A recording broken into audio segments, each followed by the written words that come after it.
Hola. Now we're going to look at another tense similar to el futuro.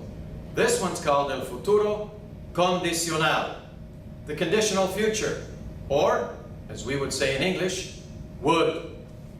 So in English we use the word would before a verb.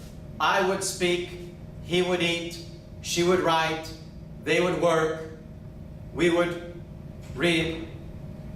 In Spanish though, we don't have that exact translation for would, just like in the futuro we didn't have a translation for will. So we have to write the verbs with different endings. El futuro had its endings, and el futuro condicional also has its own set of endings. But these are quite easy. We'll look at a couple of examples. We'll look at an AR verb, hablar.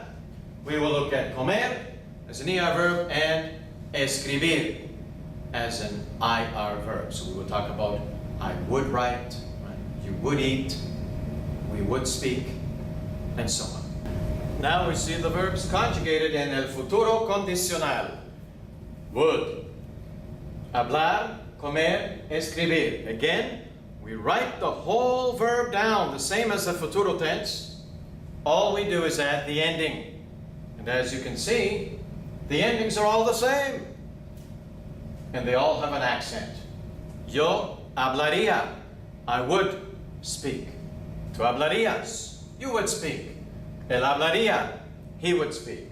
Nosotros hablaríamos, we would speak, or ellos hablarían, they would speak. The verb comer, to eat.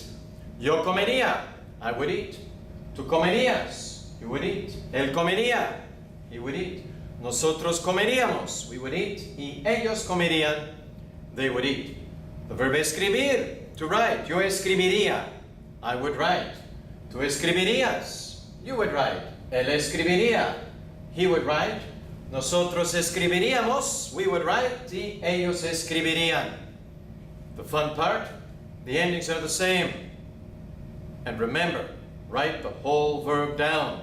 And then add the ending ia, ias, ia, iamos, ian.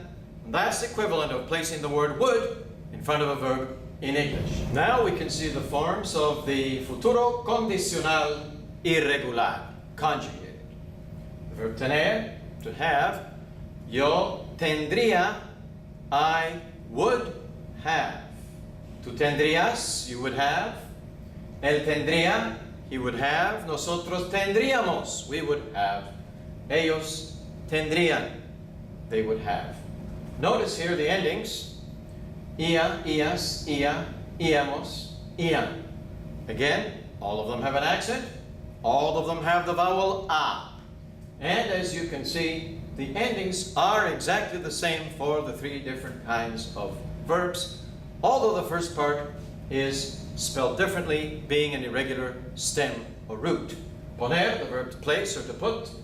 Yo pondría, I would put. Tú pondrías, él pondría, nosotros pondríamos, ellos pondrían. And the verb decir, to say. Yo diría, I would say. Tú dirías, él diría, he would say. Nosotros diríamos, y ellos dirían. Again, emphasizing that accent, writing it down in written form, and emphasizing it while you're pronouncing as well. The yo form and the él, ella, usted forms are spelled exactly the same. If you're not using the subject pronoun, we would have to look at the context to determine who we are speaking about.